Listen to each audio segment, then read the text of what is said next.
So specifically now, exactly what kind of feelings would you like potential customers to attach to you when they're comparing you with your competitors? Now in the next few lessons, I'm going to show you some specific examples on how to attach those feelings during the user's online experience. But before we look at that, I think it's really important to take you deeper down into the psychology of this feeling stuff, because it's understanding how to attach feelings during consumer experience that really forms the basis of super effective marketing. The first thing to understand about feelings is that very rarely do we actually generate new feelings. Instead, what we tend to do is transfer existing feelings that we've had about something in the past onto something new that we're experiencing in the present, depending on how that thing we're experiencing in the present triggers a memory of past experiences. Take your favorite color, for example. Now, if you stop and think about how that color makes you feel, realistically, you're not really going to remember every single time you've been exposed to that color throughout your whole life.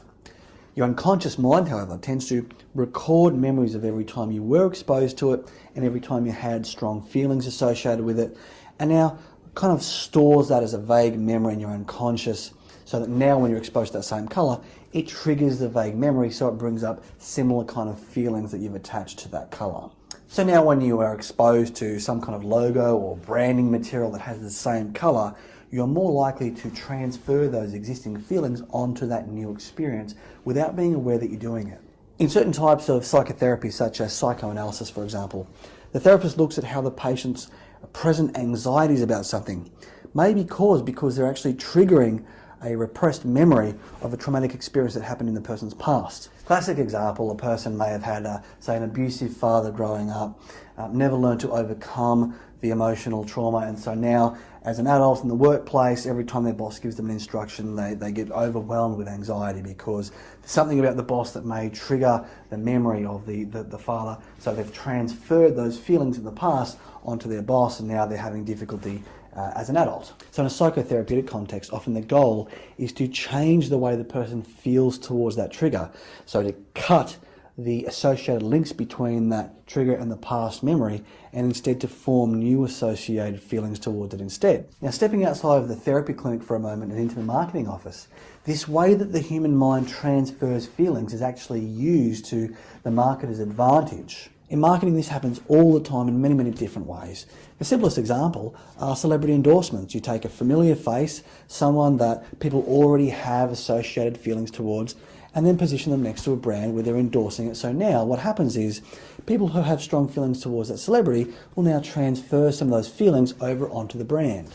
So in answering that question, what kind of feelings do you want people to attach to you when comparing you with the competition, the goal becomes to figure out what experiences have people likely had in their past that have triggered similar sorts of feelings, and how do we now trigger the unconscious memory of those experiences so that now they transfer those feelings onto your brand when they're exposed to your website. Now, this is going to vary a lot depending on where you want to fit into your marketplace. So what I'm about to tell you in this lesson is specifically relevant if you want to place yourself where you're going to be charging a higher rate than your competitors because you're aiming to provide a better quality service. So if that is the case for your business, then this lesson and the ones that follow are going to be specifically relevant.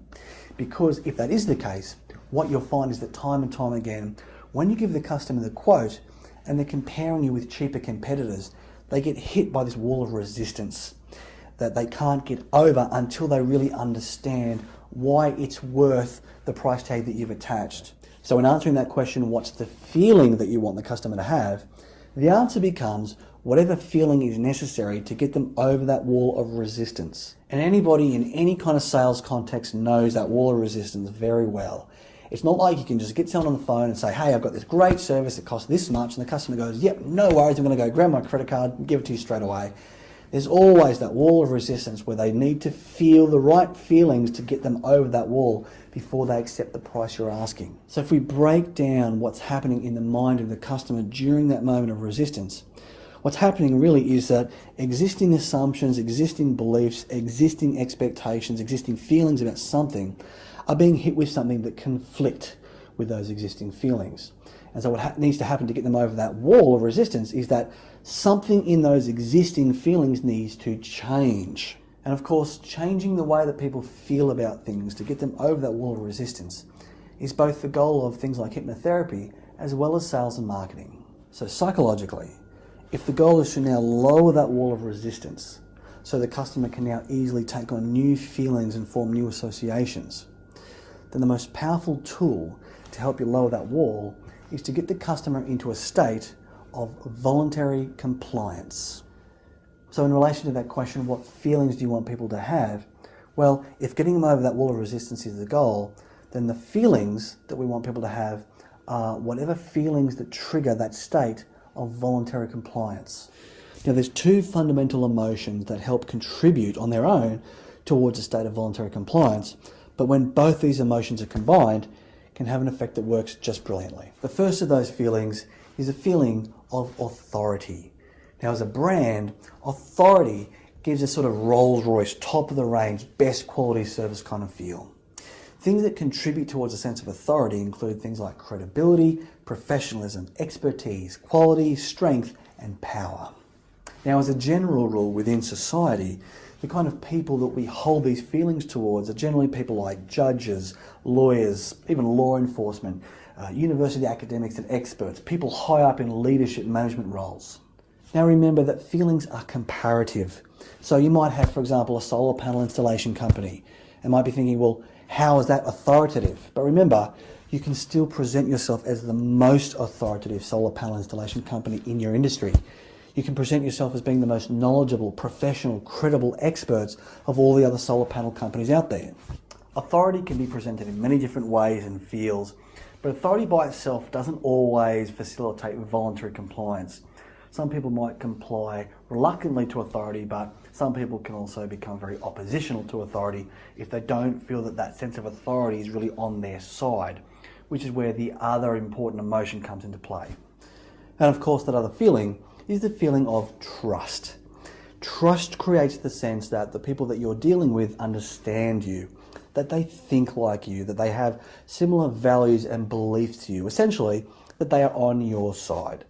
Things that help contribute to a sense of trust are things like friendliness, helpfulness, and approachability, of course, but also things like simplicity and especially familiarity.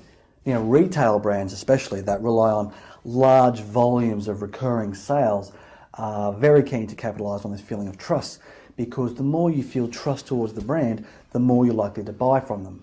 Woolworths is a great example. Woolies, the fresh food people, they want you to feel that when you walk into their store, it's like being a child walking into your grandmother's kitchen, the kind of grandmother that's going to give you unconditional love and wants to both spoil you and nurture you at the same time.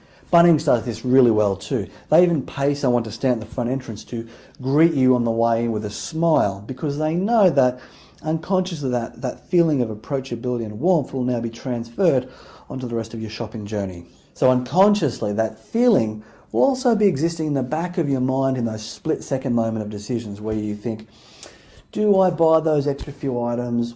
Yeah, I'm pretty sure I'll put on the credit card, I'll pay it off later. And again, remember that these feelings are comparative. Let's say you have a pool maintenance business.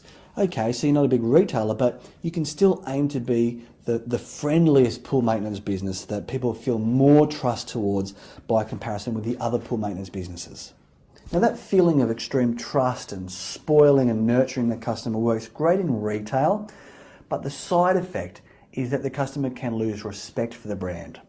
So instilling that sense of trust and friendliness but without the respect tends to create a sense of entitlement, which can create a sort of spoilt brat effect where customers have unrealistically high demands and they'll have a tantrum if their demands are not met in that very instant.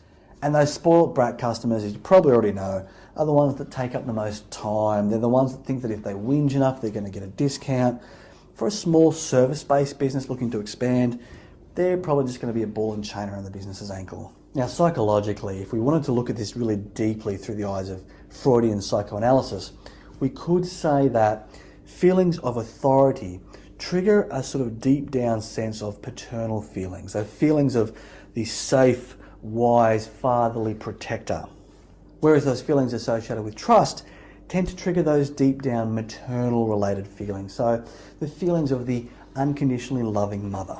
Now in your business, if the goal is to get the customer over that wall of resistance as effectively as possible, then the simplest way to think about this is if you're able to sort of light up that mummy and daddy part of the mind at the same time, that's the most efficient way to trigger a state of voluntary compliance. Or in other words, it has an almost hypnotizing kind of effect. So if the aim is voluntary compliance by transferring paternal and maternal feelings of authority and trust onto your brand, the question then becomes, what is a common recurring experience where people have an interaction with someone that triggers a very similar set of feelings?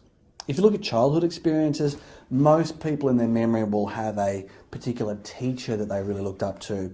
Not the one that you really liked but let you get away with everything so you didn't really learn a lot, but also not the one that was really strict and you followed their instructions but you felt too uncomfortable to trust to put your hand up and ask questions either. I mean the one that was both nurturing and authoritative, the one that you kind of looked forward to pleasing and the one that you knew that you would learn the most from, not because you had to, but because you kind of wanted to.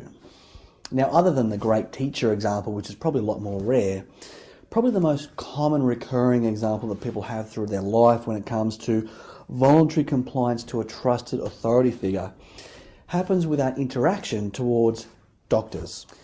If you look at the psychology of the dynamics between the doctor-patient relationship, it's a really fascinating one because people who hold the position of a doctor tend to have this effect with more power than people who hold any other position. You could be a judge, you could be a Harvard professor, you could be the CEO of Woolworths or his unconditionally loving grandmother. None of these people are going to be able to stand there putting on a latex glove whilst getting someone to drop their pants with as little resistance as what a doctor can. And of course, if that doctor has a good bedside manner, if they have a good rapport with their patients and a good ability to make the patient feel that they're really trusted, understood and on their side, then that doctor has that effect with even more power. In fact, it's doctors with a good bedside manner that tend to be able to elicit a placebo effect with more power than anybody else. So firstly, that patient is now more likely to be voluntarily compliant. In other words, they're likely to follow the doctor's every instruction without question. But secondly, that patient is also likely to start to feel better simply for no other reason than because a person of trusted authority suggested to them that that's exactly what they would experience. In other words, it created that expectation in their unconscious mind. I use these examples because I think pretty much everybody can relate to the experience of having a great teacher or doctor, somebody that they both look up to and respect but also trust, but also become voluntarily compliant to as well without even realizing that it's happening. Now, whether it's the great teacher or the good doctor, these people have the effect that they have not just because of the position that they hold, otherwise all teachers and doctors would have the same effect, but instead by the way that they communicate, both consciously and unconsciously.